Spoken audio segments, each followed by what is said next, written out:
Halo Tribuners, selamat siang. Anda sedang menyaksikan live update Tribun News edisi Rabu 25 Mei 2022. Seperti biasa, kami akan sajikan informasi terkini dari berbagai daerah yang akan dilaporkan secara langsung oleh reporter kami di lapangan. Bersama saya Diamita, kurang lebih 1,5 jam ke depan inilah live update selengkapnya. Kita menuju kabar pertama, Tribuners. Komisi Pemberantasan Korupsi atau KPK akhirnya menahan Irfan Kurnia Saleh alias John Irfan Kenway pada Selasa 24 Mei 2022 kemarin. JIK merupakan direktur dari PT Diratama Jaya Mandiri dan pengendali PT Karsa Cipta Gemilang yang sudah ditetapkan sebagai tersangka kasus korupsi terkait pengadaan helikopter angkut Agusta Westland 101 atau AW101 di TNI Angkatan Udara tahun 2016-2017 sejak tahun 2017 silam. Selengkapnya terkait kasus ini akan dilaporkan oleh reporter Tribun News. Kami sudah terhubung dengan rekan Ilham Rian Pratama di sana. Silakan rekan. Ya, dia dan Tribuners, sebagaimana disampaikan tadi, KPK telah menahan Irfan Kurnia Saleh pada Selasa kemarin. Irfan ditahan selama 20 hari pertama di rutan KPK pada Gedung Merah Putih, terhitung mulai Selasa kemarin hingga 12 Juni 2022.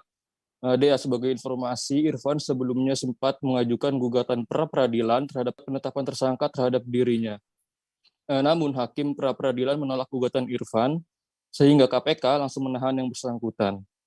Dea, dalam konstruksi perkara disebutkan Irfan sebagai salah satu agen AW menawarkan proposal harga kepada TNI AU dengan mencantumkan harga satu unit heli AW101 yaitu 56,4 juta dolar AS. Namun pada akhirnya harga pembelian disepakati untuk satu unit heli AW101 adalah 39,3 juta dolar AS atau sama dengan 514,5 miliar rupiah pada 2015. Singkat cerita, pengadaan heli AW101 berlangsung dengan nilai kontrak 738,9 miliar rupiah dengan metode lelang pemilihan khusus yang hanya diikuti dua perusahaan, yakni perusahaan milik Irfan. Saat tahap lelang, KPK menduga panitia lelang melibatkan Irfan untuk menghitung nilai harga perkiraan sendiri atau HPS. Kemudian pembayaran pun telah diterima Irfan sepenuhnya, tetapi ada beberapa item pekerjaan yang tidak sesuai spesifikasi. Salah satunya tidak terpasangnya pintu kargo dan jumlah kursi yang berbeda. KPK menyebut perbuatan Irfan diduga bertentangan dengan Peraturan Menteri Pertahanan Republik Indonesia Nomor 17 Tahun 2014 tentang pelaksanaan pengadaan alat utama sistem senjata di lingkungan Kementerian Pertahanan dan Tentara Nasional Indonesia. Demikian dia. Baik, terima kasih rekan Ilham dan berikut Tribuners kami tampilkan keterangan dari Ketua KPK Firly Bahuri selengkapnya. Maka perkara tidak korupsi hari ini dengan tersangka IKS alias JIK, Direktur PT DJM dan pengendali PT KCG.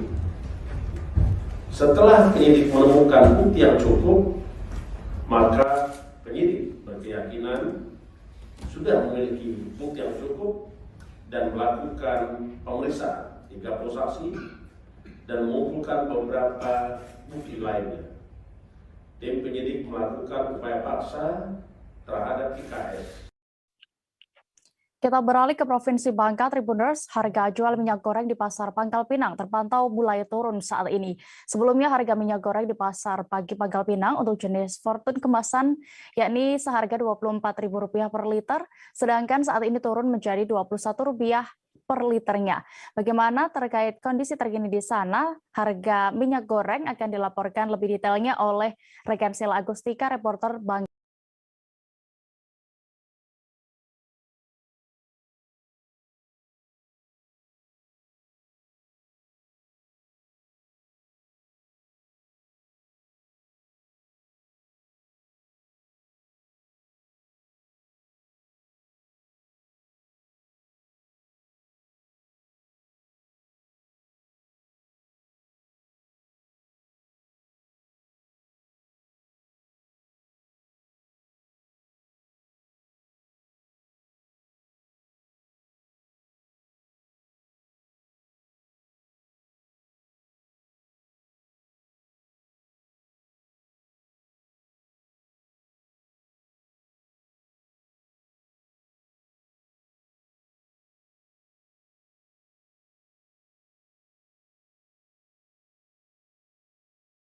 Kapos yang sudah siap dengan informasi.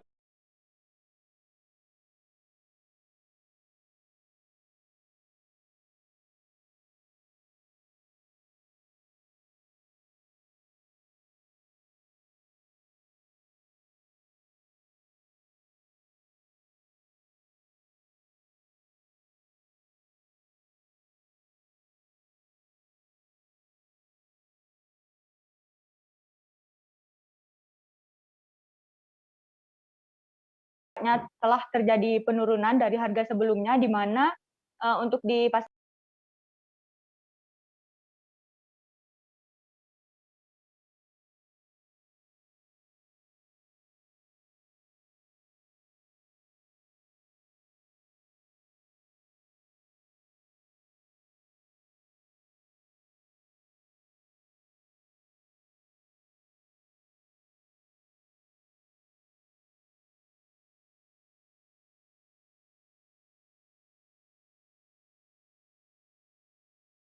pagi Kota Pangkal Pinang sendiri,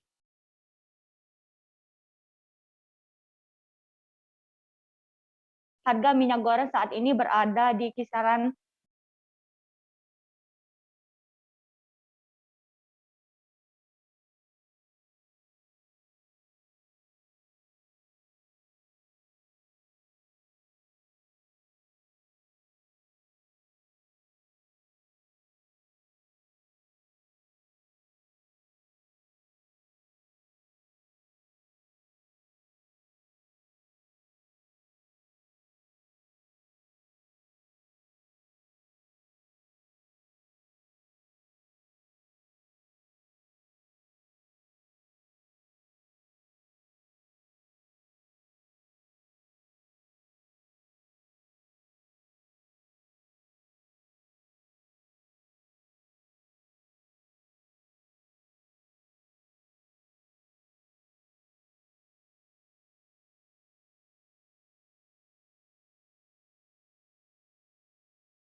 harga jual ini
belum terjadi penurunan dari harga jual yang di pasar, harga jual minyak goreng yang ada di retail ataupun retail modern ataupun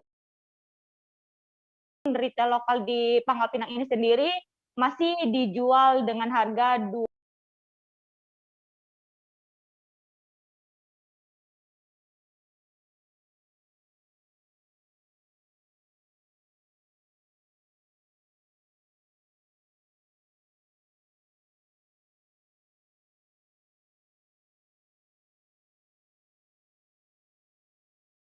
Rp23.000 hingga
Rp25.000 per liter, tergantung jenis ataupun merek minyak goreng yang ditawarkan.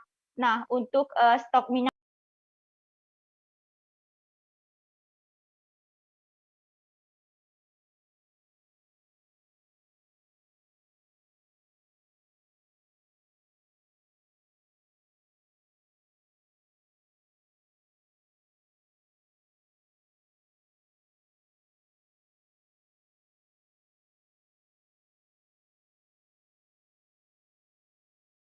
goreng sendiri, saat ini memang minyak goreng ini stok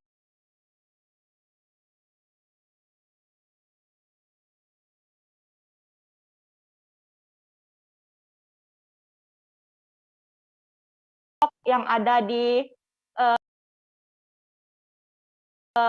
tingkat produsen ataupun tingkat produsen sendiri memang sudah banyak atau terpantau aman berdasarkan keterangan dari para pedagang, yang mana mereka pihaknya pun menyebutkan akan terjadi penurunan kembali untuk harga minyak goreng ini, mengingat stok yang saat ini memang sudah stabil.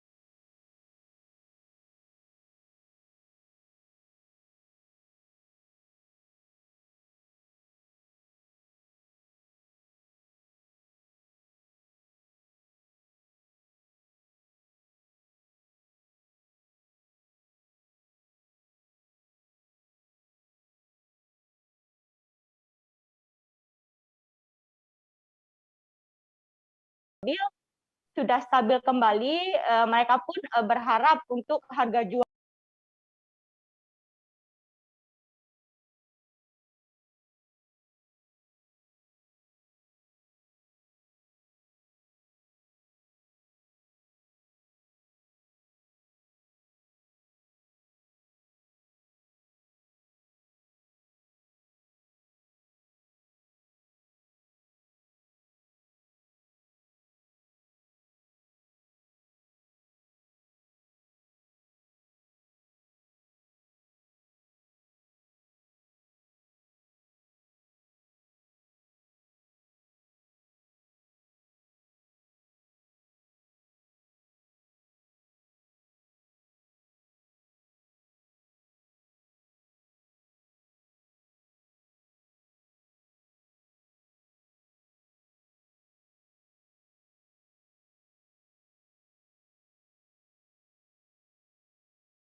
minyak goreng ini kembali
turun dan bisa dipasarkan secara normal, di mana untuk pemasaran sendiri memang para pembeli juga tidak membeli dalam jumlah yang banyak seperti diketahui sebelumnya. Memang harga minyak goreng ini kan tinggi.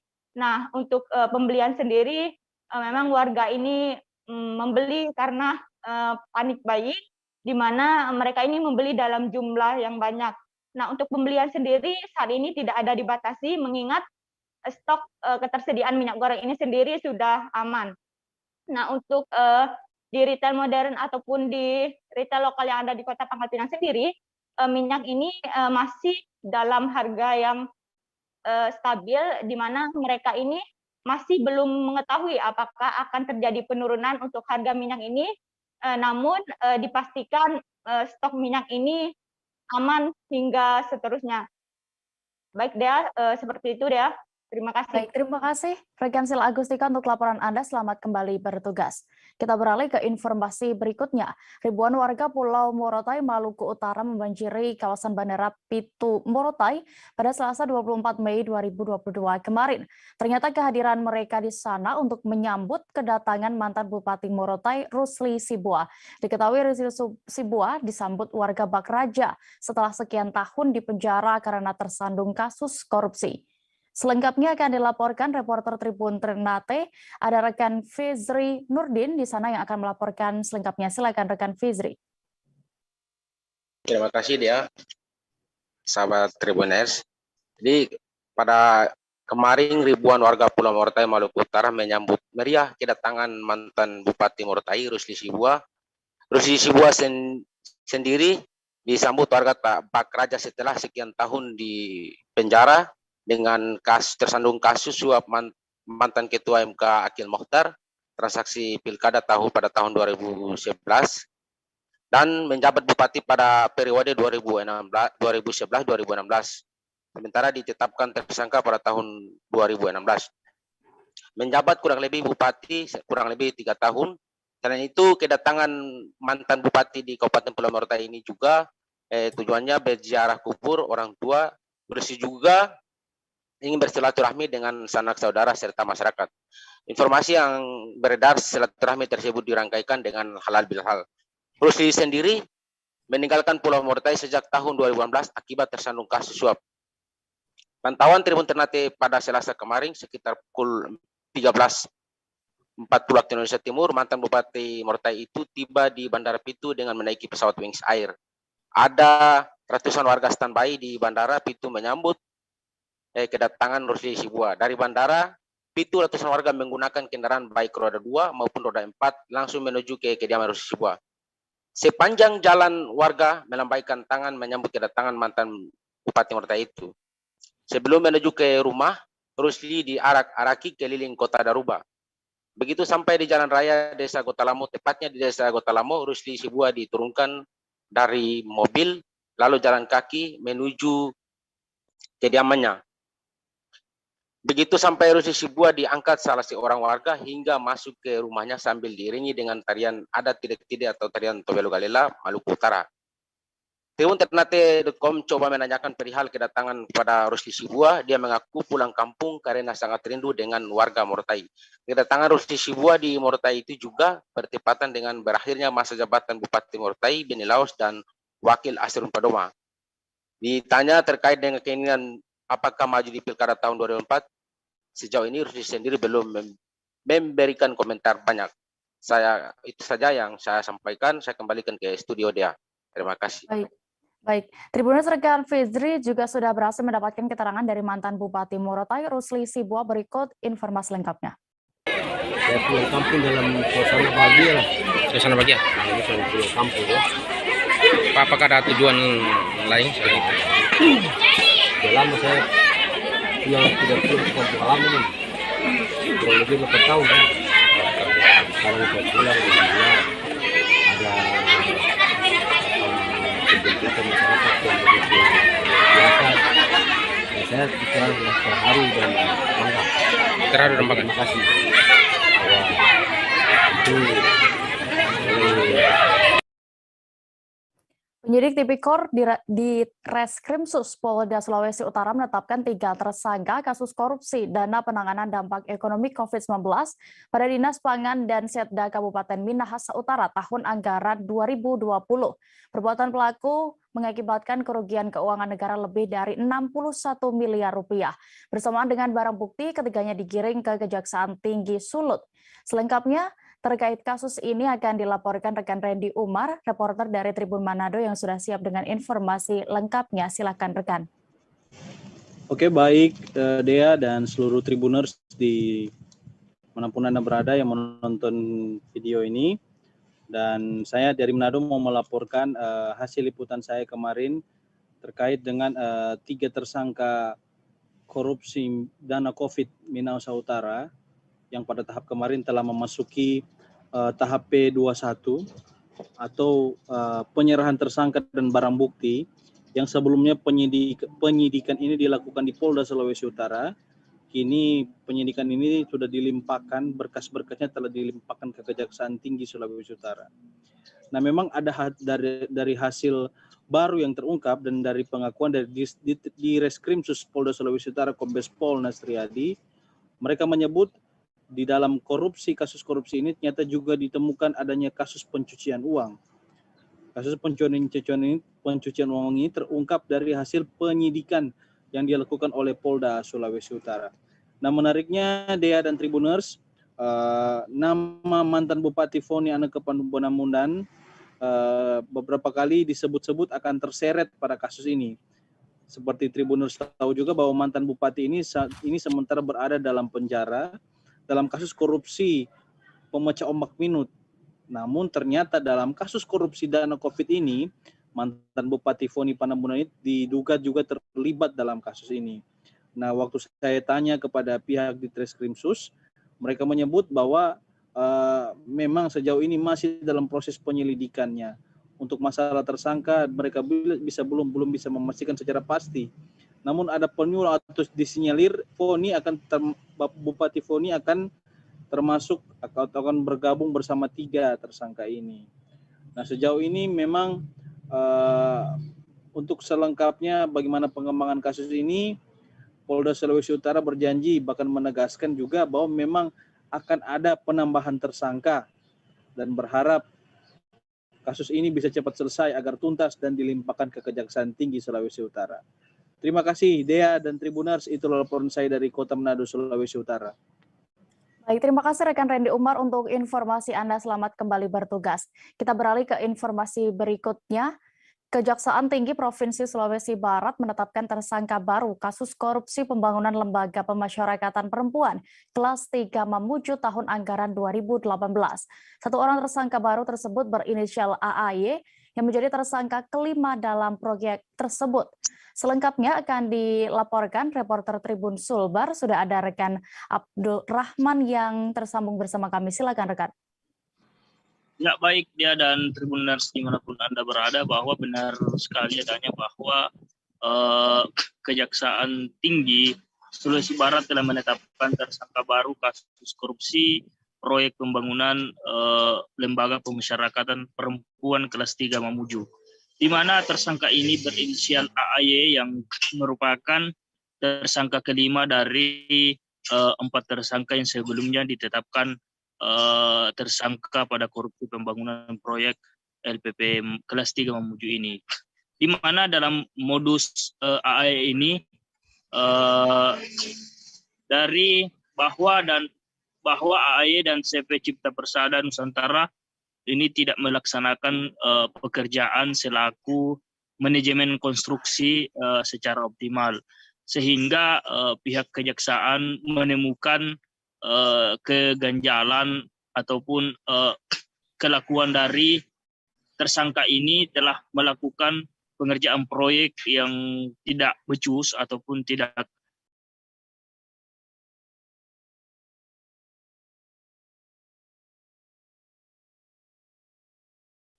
benar dalam pengerjaan proyek tersebut.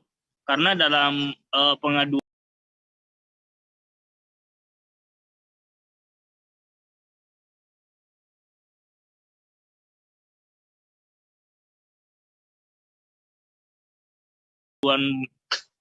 apa namanya pengaduan korek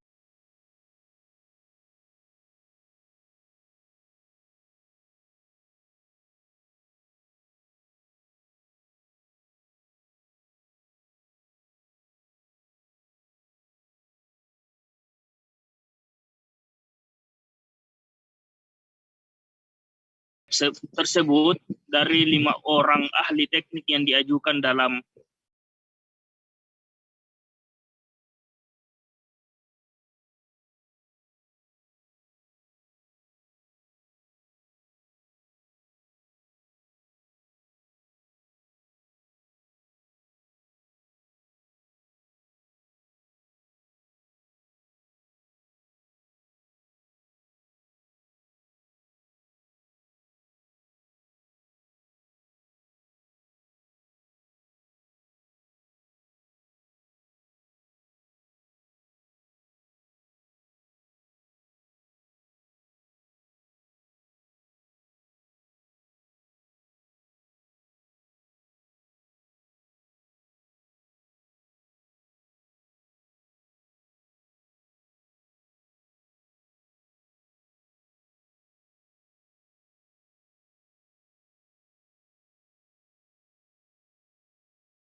penawaran proyek tersangka AAY ini hanya mempekerjakan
2 orang pekerja, sehingga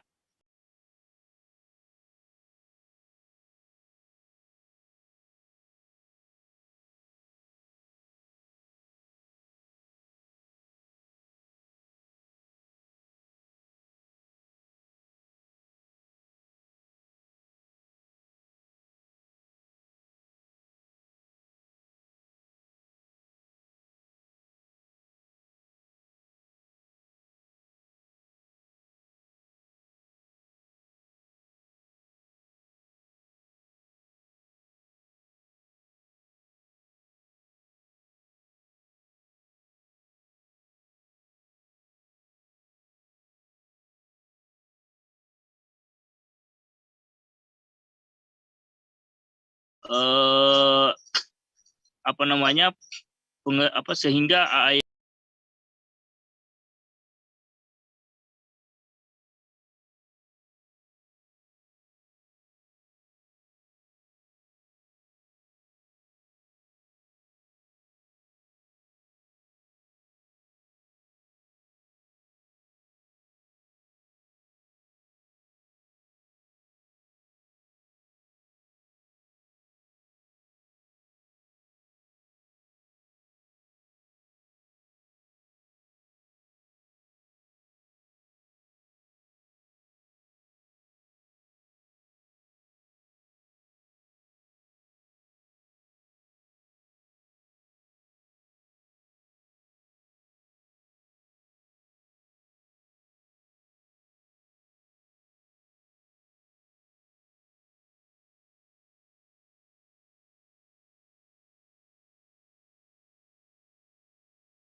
ini ditetapkan sebagai tersangka atas temuan yang dilakukan oleh pihak Kejaksaan Tinggi Sulawesi Barat ini. Dalam proyek ini juga dilaporkan bahwa menelan kerugian anggaran sekitar 2,4 miliar sebagaimana yang ditemukan oleh Badan Pemeriksa Keuangan Provinsi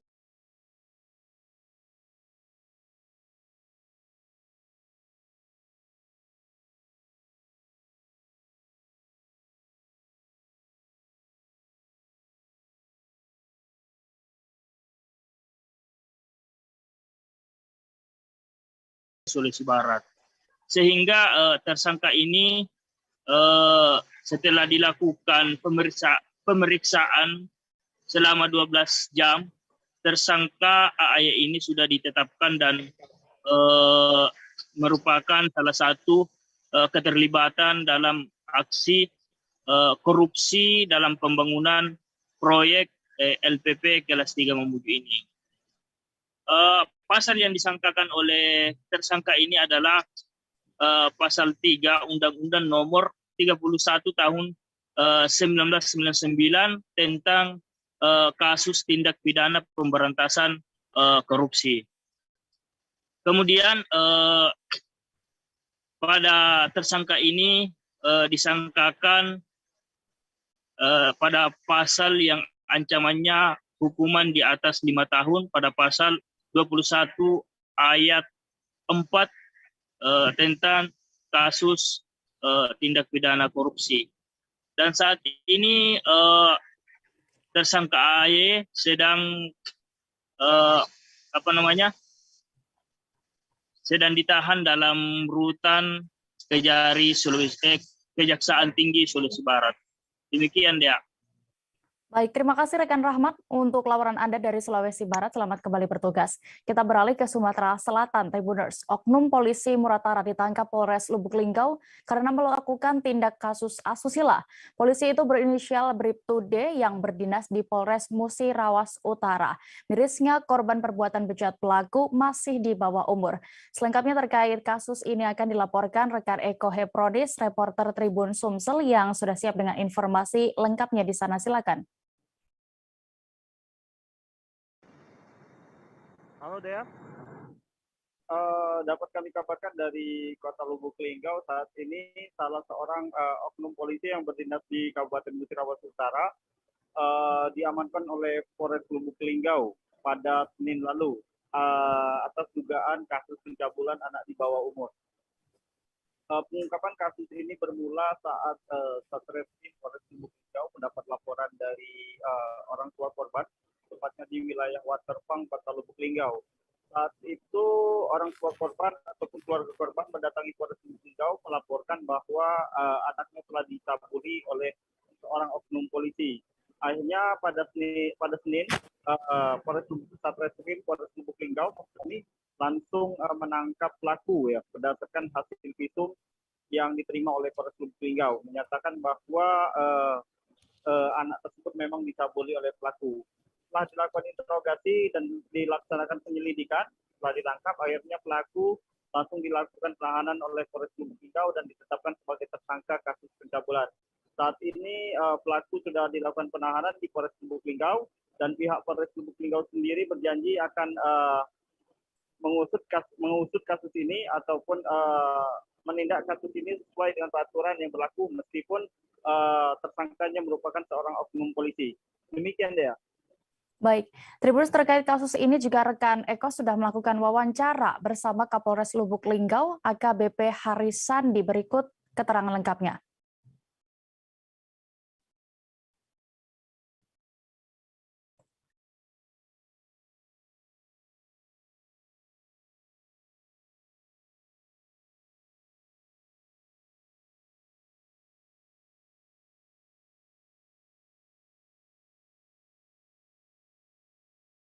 Kemarin ada masyarakat melaporkan kepada kita terjadinya kekerasan seksual terhadap anak di bawah umur yang dilakukan oleh oknum anggota Polres Utara dengan inisial D.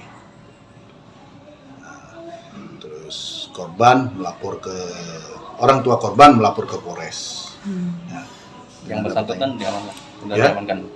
Yang bersangkutan sudah kita amankan, kita melakukan penahanan kepada oknum yang berinisial D tadi. Kalau sejauh ini, kalau pangkatnya Bribtu. usia anaknya, Dan? Usia anaknya 6 tahun. Warga mana, Dan? Waterfang. Pelajar. Ya? Pelajar atau apa, Ben? Anak di bawah umur. Iya. Anak di bawah umur. Ya, dia belum sekolah. Ya, mungkin. Kronologis penangkapannya, Dan? Ya karena ada pelaporan, kita cek, lakukan visum kepada korban. Memang ada luka di ini,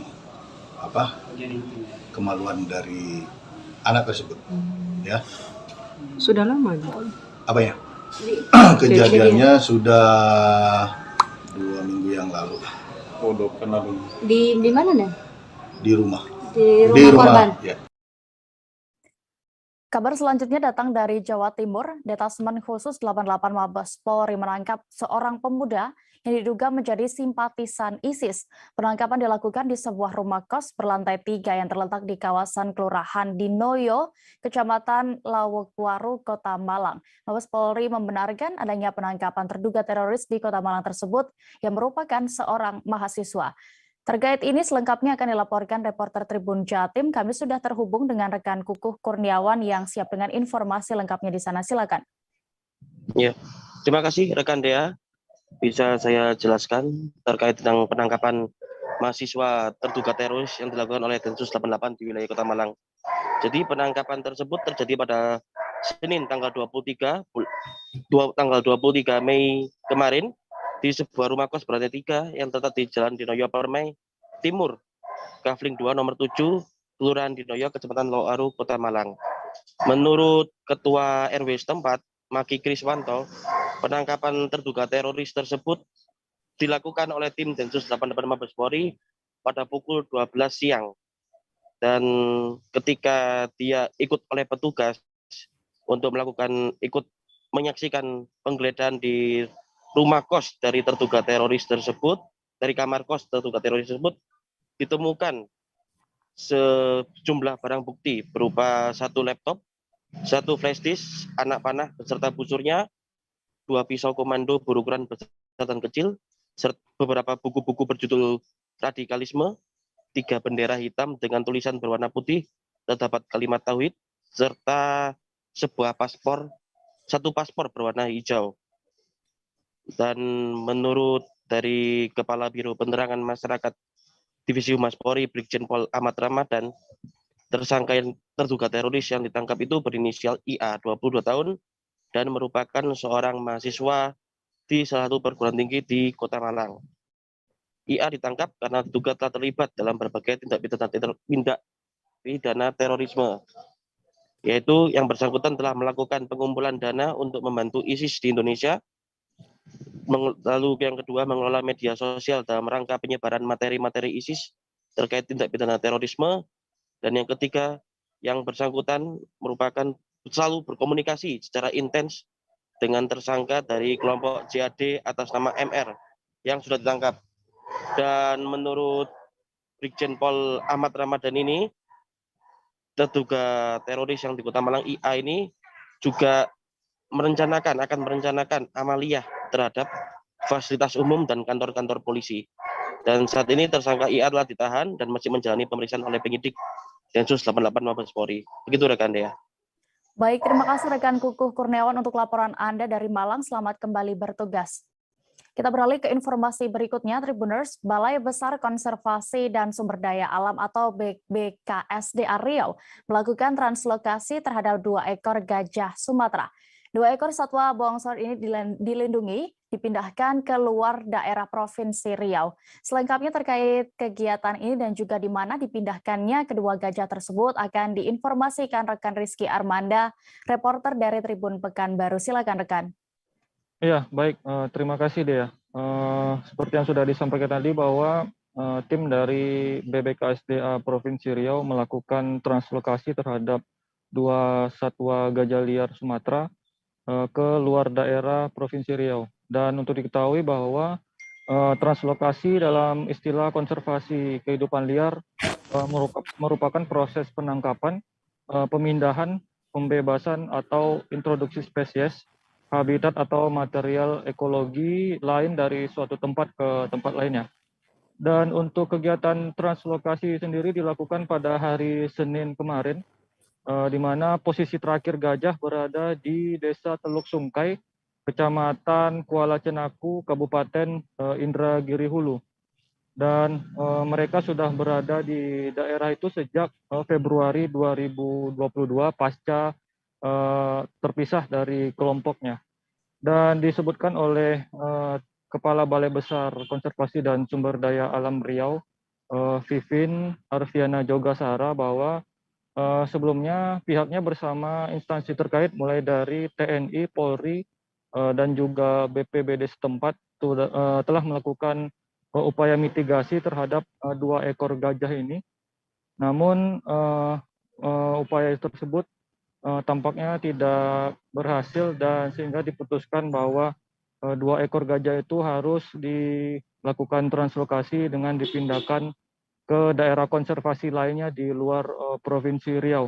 Dan sebelum pelaksanaan translokasi, tim BBKSDA Riau atas arahan Direktorat Konservasi Keanekaragaman Hayati Spesies dan Genetik KKHSG Kementerian LHK Republik Indonesia bahwa telah melakukan upaya uji tes DNA terhadap 2 satwa ini, dan juga salah satu satwa dipasangi dengan kalung GPS Collar untuk memantau perkembangan satwa ini di lokasi yang baru yang mereka tempati beberapa hari kemudian, karena saat ini gajah-gajah ini masih dalam perjalanan dan diperkirakan cukup memakan waktu yang panjang, sehingga tim BBKSDA Riau juga menyertakan sebanyak 4 orang tim dokter dari BBKSDA Riau untuk mengawasi dari gajah tersebut. Begitu Dea. Baik, Tribuners terkait ini juga rekan Rizky sudah mendapatkan keterangan dari PLT Kepala BPKSDA Riau, Vivin Arfiana juga secara berikut keterangan lengkapnya. Saya ceritakan Bu. Jadi ada gajah dispersal jantan 2 ekor yang sudah lumayan lama ya di Kuala Cinaku, hampir 1,5 bulan ya. Tapi sejak gajah ini ada di sini, kita memang sudah berkomunikasi dengan semua pihak, berdiskusi bagaimana cara menyelesaikannya, kemudian menjadi satu keputusan bahwa itu akan dilakukan translokasi. Persyaratan translokasi sudah kita penuhin, GPS Polar, kemudian ada genetikanya, tes genetika kekeragaman jenisnya, kemudian dua hal itu yang menjadi penting untuk kita apakah itu layak dipindahkan ke kawasan konservasi yang memang menjadi tujuan kita. Ternyata dari hasil keragaman jenis ini akan menjadi penambahan keragaman jenis di tempat yang baru, sehingga ini sudah kita bisa lakukan untuk dilakukan translokasi. Hari ini karena di sini ada 2 ekor gajah jantan yang liar, kita upayakan untuk karena translokasi, jadi dimasukkan ke truk ya. Tadi prosesnya lumayan seharian dari pagi sampai sore. Sekarang ini sudah mulai masuk truk dan sebentar lagi gajah ini akan diberangkatkan. Ini mau kemana dibawa rencananya Bu? Ada di kawasan konservasi. Tapi tempatnya nggak boleh dijelaskan. Itu yang penting di kawasan konservasi hari ini. Ini gajah Sumatera ya, habitatnya sepanjang di Sumatera, kawasan konservasi di Sumatera. Kabupaten Penukal Abab Lematang Ilir atau Pali, Provinsi Sumatera Selatan pada tahun 2022 ini hanya kebagian memberangkatkan 1 orang jemaah haji ke Tanah Suci Mekah. Pengurangan kuota jemaah haji pada tahun ini sesuai dengan regulasi yang telah ditetapkan oleh pemerintah Arab Saudi lantaran masih dalam situasi pandemi COVID-19. Selengkapnya untuk lebih detail akan dilaporkan rekan Regen, reporter dari Sriwijaya Post yang sudah terhubung bersama kami. Silakan rekan. Baik, terima kasih rekan Dea. Tribuners, seperti yang telah disampaikan tadi bahwa pada tahun 2022 ini Kabupaten Pali hanya kebagian memberangkatkan 1 orang jemaah haji. Hal ini berdasarkan regulasi dari pemerintah Arab Saudi, di mana di tengah masih pandemi COVID-19, sehingga kuota jemaah haji pada tahun 2022 ini dikurangi hingga bahkan lebih dari 50%. Dampaknya Kabupaten Pali sendiri hanya bisa memberangkatkan 1 orang jemaah haji dan 2 orang jemaah cadangan, di mana sebelumnya pada tahun 2020 kuota untuk jemaah haji itu sebenarnya ada 13 orang calon jemaah. Namun akibat pandemi COVID-19 ini, sehingga pihak pemerintah Arab Saudi sendiri mengurangi jumlah kuota. Dan hal ini, pengurangan jumlah kuota ini berdasarkan usia jemaah yang di atas 65 tahun, di mana keseluruhan dari 13 orang jemaah asal Pali yang seharusnya diberangkatkan pada tahun 2020 lalu, yang umurnya sudah lewat lebih dari 65 tahun, diharapkan bisa diberangkatkan pada tahun 2023. Sementara ini, untuk seorang jamaah haji asal Kabupaten Pali ini sendiri telah mengikuti berbagai kegiatan manasik haji serta manasik kesehatan haji, di mana hadir sebagai pemateri Haji Depri menjelaskan bahwa jemaah haji asal Kabupaten Pali ini diingatkan untuk mencegah penyakit menular, di mana diketahui sendiri bahwa ibadah haji merupakan tempat berkumpulnya massa dari berbagai negara, sehingga sangat rentan akan terjadinya penyakit menular.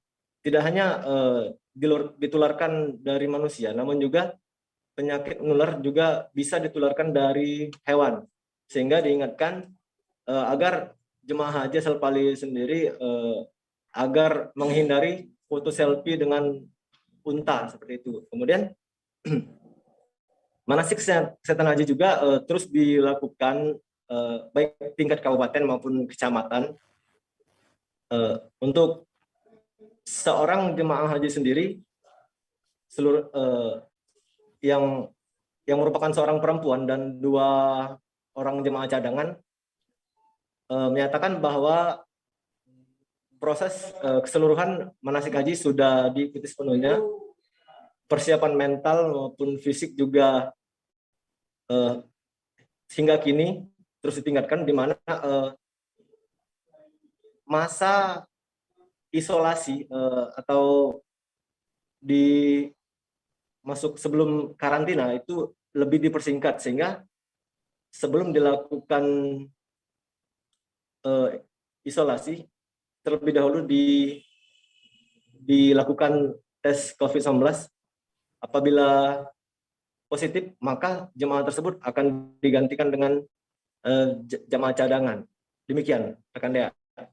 Baik, terkait ini rekan-rekan juga sudah melakukan wawancara bersama calon jemaah haji bernama Elni Radiati. Berikut keterangan lengkapnya. Dengan siapa, Bu? Saya Ibu Helni Radiati. Bu Helni. Iya.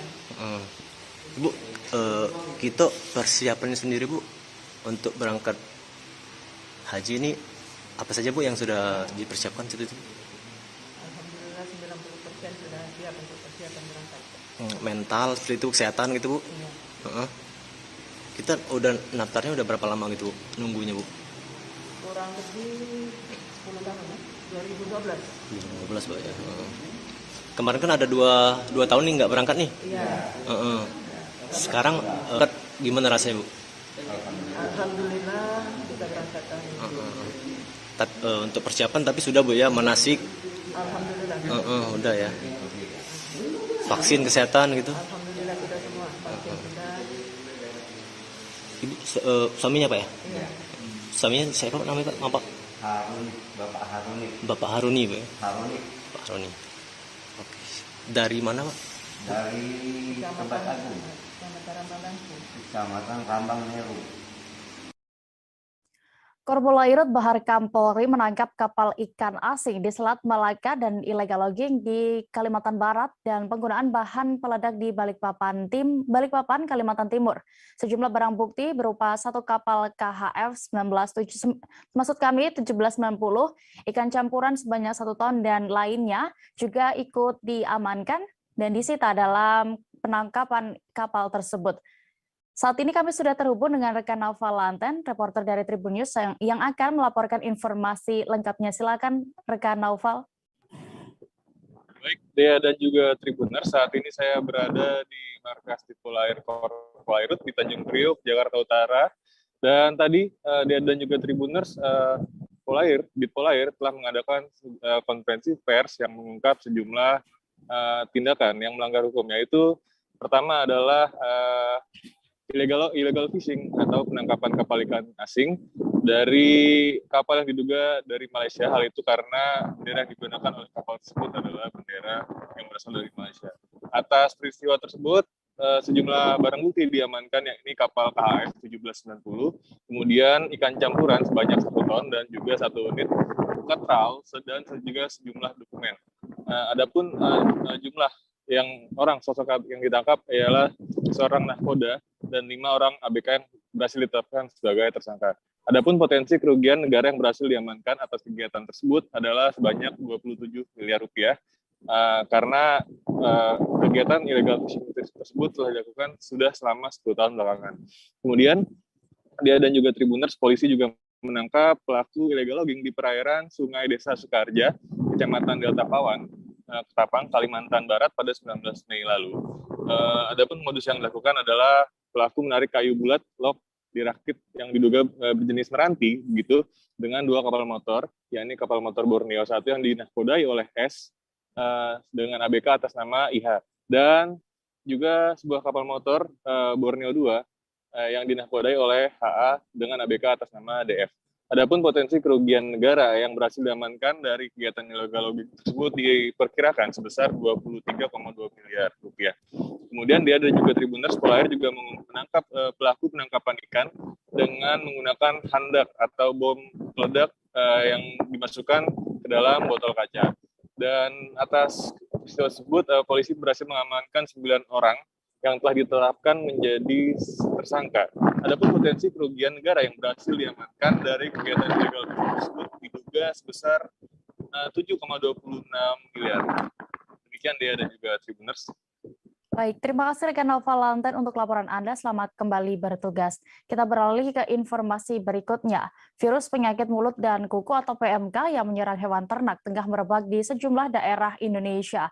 Selain mengancam kesehatan hewan ternak, hadirnya virus PMK ini juga mendorong pemerintah membuat berbagai macam regulasi. Hal ini pun membuat para peternak termasuk yang ada di Koba, Kabupaten Bangka Tengah, kelimpungan. Selengkapnya terkait kondisi terkini di sana akan dilaporkan oleh rekan Arya Bima Mahendra, reporter Bangka Pos yang sudah bergabung bersama kami. Silakan rekan. Ya, baik, terima kasih rekan Dea dan pemirsa Tribuners dimanapun Anda berada.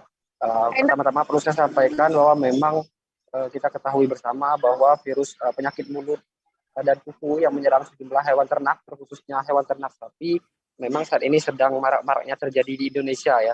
Tak terkecuali hal tersebut juga terjadi di Kabupaten Bangka Tengah, Provinsi Kepulauan Bangka Belitung, sehingga membuat sejumlah peternak ataupun pengusaha sapi cukup was-was ya. Misalnya yang dirasakan oleh Bapak Ahmad, salah seorang pemilik peternakan sapi yang cukup besar di Kota Koba, dirinya akibat virus PMK tersebut, dirinya terpaksa harus mengosongkan stok sapi yang ada di kandangnya saat ini. Apalagi padahal biasanya menjelang Idul Adha, dirinya kandang miliknya bisa menampung hingga ratusan ekor sapi dan bisa membeli sekitar 300 lebih ekor sapi untuk keperluan kurban Idul Adha. Namun saat ini sapi-sapi di kandang miliknya hanya tersisa sekitar 50 ekor saja dan dirinya pun tidak berniat lagi untuk mengambil sapi ataupun membeli sapi dari luar daerah karena memang terkendala sejumlah regulasi ya. Salah satunya seperti himbauan pemerintah untuk melakukan karantina terlebih dahulu sebelum membeli sapi dari luar. Hal tersebutlah yang membuat dirinya kemudian enggan membeli sapi dari luar dan berencana akan menghabiskan stok sapi yang ada di kandangnya terlebih dahulu sampai kondisi virus PMK ini sendiri sampai benar-benar pulih ataupun bisa tertangani dengan baik. Meski demikian, ia menuturkan bahwa akibat kondisi maraknya virus PMK ini membuat kandang ataupun usaha peternakan sapi miliknya ini cukup terganggu dan merugi. Pasalnya banyak pelanggan-pelanggan yang biasanya membeli sapi kurban ke peternakan miliknya kini harus rela dilepas karena memang tidak mempunyai stok sapi di kandang tersebut. Untuk itu dirinya berharap agar pemerintah setempat bisa mengawal ataupun bisa membantu mengawal proses pengiriman ataupun pembelian sapi dari luar sehingga tidak perlu banyak regulasi yang meribetkan para pengusaha ataupun peternak sapi yang ingin membeli ataupun menyetok sapi dari luar. Mungkin demikian yang bisa saya laporkan rekan Dea. Terima kasih. Baik, Tribuners, berikut juga ada wawancara bersama Ahmad, salah satu pemilik peternakan di Kuba. Selengkapnya kami tampilkan. 20-an. Mungkin kalau sejauh ini Pak, kan ini kan mengingat stoknya nggak banyak Pak ya, otomatis banyak pelanggan-pelanggan yang kabur ataupun pelanggan setia yang di sini biasanya Pak. Kalau saya ini cuma nyediain untuk langganan tahunan aja Pak. Oh, oke. Karena memang nggak ada stok tadi Pak ya. Jadi saya nyokutin untuk langganan aja. Oke. Tapi alhamdulillahnya di sini untuk PMK belum ada Pak ya. Alhamdulillah kalau di Koba ini belum ada Pak. Iya. Oke. Dan jangan sampai ada lah Pak ya. Karena malah tambah pusing nanti Pak. Apalagi untuk yang stok hariannya juga kekurangan tadi ya Pak. Kekurangan di pasar, kekurangan Pak ini. Nggak tahu ini. Oke. Jadi seperti itu pemirsa. Kita lihat memang untuk di peternakan sini sendiri alhamdulillah masih sehat ya Pak ya. Alhamdulillah sehat ini Pak. Karena memang dari Dinas Pertanian Kabupaten Bangka Tengah sendiri menyampaikan bahwa untuk di Kabupaten Bangka Tengah ada 3 daerah ataupun 3 kecamatan, ini Kecamatan Koba, Kecamatan Lubuk Besar dan Kecamatan Sungai Selan yang belum terdeteksi adanya virus PMK pemirsa. Kalau ini sapi jenis apa Pak? Ini jenis PO itu Pak. Oh. Iya itu PO semua itu. Tapi untuk perawatan masih normal Pak ya? Makan segala macam. Pakai rumput aja Pak. Ya. Oke. Oke, dia bisa. Mungkin ini Pak Ahmad terakhir Pak, untuk harapannya Pak pada pemerintah Pak dengan adanya maraknya kasus PMK ini seperti apa Pak? Saya cuma minta dipermudah, diperlancarkan aja perjalanan. Oke. Minta dibantu pemerintah daerah. Oke. Yang penting proses pembelian sapi itu lebih dipermudah Pak ya. Sesosok mayat tanpa identitas ditemukan di Pantai Kuri Caadi, Kecamatan Marusu, Kabupaten Maros. Saat pertama kali ditemukan, mayat itu dalam kondisi mengapung. Proses evakuasi jenazah yang mengenakan pakaian abu-abu itu pun berlangsung sekira 1 jam lamanya. Terkait lebih detailnya informasi penemuan jenazah ini akan dilaporkan reporter Tribun Timur. Kami sudah terhubung dengan rekan Nurul Hidayah di sana. Silakan dengan laporan Anda. Baik Dea, terima kasih. Selamat siang Tribuners. Baik, sosok mayat lelaki tanpa identitas ditemukan mengapung di Pantai Kuri Caadi, Kecamatan Marusu, Kabupaten Maros, Sulawesi Selatan. Korban pertama kali ditemukan oleh seorang nelayan atas nama Muhammad Jufri saat tengah mencari ikan di laut. Tribuners. Mayat tersebut ditemukan pada pukul 9 pagi, kemudian penemuan mayat ini dilaporkan ke Polres Maros, dan Polres Maros kemudian melakukan koordinasi bersama dengan Basarnas Maros untuk segera melakukan evakuasi terhadap mayat tersebut. Tribuners. Mayat ini dievakuasi selama kurang lebih 1 jam, dimulai pada pukul 12, kemudian selesai pada pukul 13 waktu Indonesia Tengah. Untuk proses evakuasinya sendiri ini melibatkan 10 orang, dan mayat berhasil diangkat kemudian dievakuasi menuju RSUD Dr. Lapalaloi untuk menjalani pemeriksaan awal. Nah, kemudian Tribuners, dari pihak kepolisian diketahui hasil pemeriksaan awalnya ini tidak ditemukan tanda-tanda kekerasan pada tubuh korban, dan saat ditemukan korban ini mengenakan pakai baju pendek abu-abu dan juga celana pendek berwarna coklat. Selain itu ciri-cirinya yakni berbadan kekar, bertubuh pendek, rambutnya agak pendek dan tipis, dan kulitnya itu agak gelap. Tribuners. Diketahui sehari sebelumnya beberapa masyarakat mengaku sempat melihat korban ini mengelilingi desa seperti orang linglung maksud saya Tribuners, dan ia sempat singgah untuk membeli rokok. Kemudian pada malam hari itu juga sempat terlihat di area dermaga dan kemudian menghilang setelah keesokan harinya itu sudah tidak lagi terlihat. Dan diketahui pada malam hari itu suasana di pantai itu air sedang pasang dan kemungkinan korban terjatuh ke lantai, maksud saya ke pantai pada malam hari tersebut. Dan dari penuturan kepala dusun, mereka pun menekankan bahwa korban ini bukan merupakan warga dusun Kuri Caadi karena saat dievakuasi tak ada satupun masyarakat yang mengenali wajah dari sang korban. Tribuners. Dan oleh karena itu pihak kepolisian pun meminta kepada masyarakat yang memiliki keluarga dan merasa kehilangan keluarga ini untuk segera melaporkan kepada pihak kepolisian dan untuk menjemput jenazah korban yang saat ini masih berada di kamar jenazah RSUD Dr. Lapalaloi. Tribuners. Kembali ke studio. Baik, dan berikut Tribuners kami tampilkan keterangan dari Dantim Lapangan Basarnas Makassar. Arham selengkapnya. Adanya penemuan mayat berawal dari informasi warga tentang adanya temuan mayat di perairan Kuri Caadi, dan tim langsung melakukan evakuasi dan dibawa ke rumah sakit. Tadi proses evakuasinya seperti apa sih Pak? Untuk proses evakuasinya menggunakan perahu karet tadi bersama tim SAR gabungan. Ada berapa orang Pak? Ada lebih 10 orang tim SAR gabungan. Itu jaraknya dari darat berapa? Untuk lokasinya di perairan Kuri Caadi, 2 mile dari bibir pantai Kuri Caadi. Pak, ada kendala tadi Pak pada saat proses evakuasi? Untuk kendala tidak ada kendala yang terlalu signifikan. Jadi tadi begitu ada informasi kita langsung melakukan evakuasi. Oke, Cepatnya seperti itu. jenazahnya laki-laki perempuan jenis kelamin? Untuk jenis kelamin laki-laki. Laki-laki ya. Tidak diketahui untuk Identitasnya ya? seperti itu ya. Pak, untuk kondisi jenazah sendiri seperti apa sih waktu ditemukan, Pak? Untuk kondisi jenazah tadi korbannya dalam keadaan mengapung dan yang pastinya ya tidak bernyawa seperti itu. Kalau dari wajahnya sendiri, apakah memang sudah tidak ini? Wajahnya Untuk wajah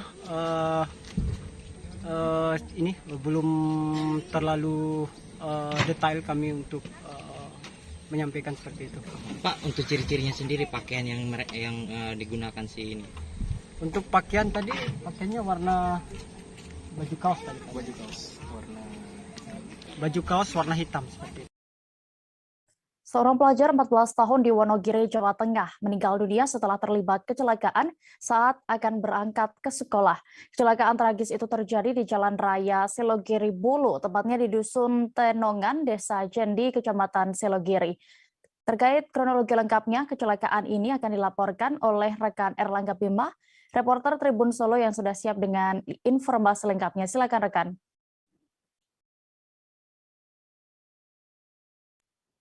Ya, selamat siang Tribuners. Jadi pada Selasa tanggal 24 Mei pagi, jadi terjadi kecelakaan maut yang menewaskan seorang remaja perempuan berusia 14 tahun. Jadi kecelakaannya terjadi di Jalan Raya Bulu Selogiri, atau tepatnya di Desa Jendi. Jadi kecelakaan tersebut melibatkan dua kendaraan, dari kendaraan Bison yang dikendarai oleh warga Manyaran serta Honda Beat yang dikendarai oleh pelajar tersebut. Jadi kronologinya awalnya itu jadi Honda Beat ini akan menyeberang di sebuah perempatan. Jadi akan berangkat sekolah dan menyeberang di perempatan. Nah, di saat bersamaan melaju di jalan utama atau jalan raya,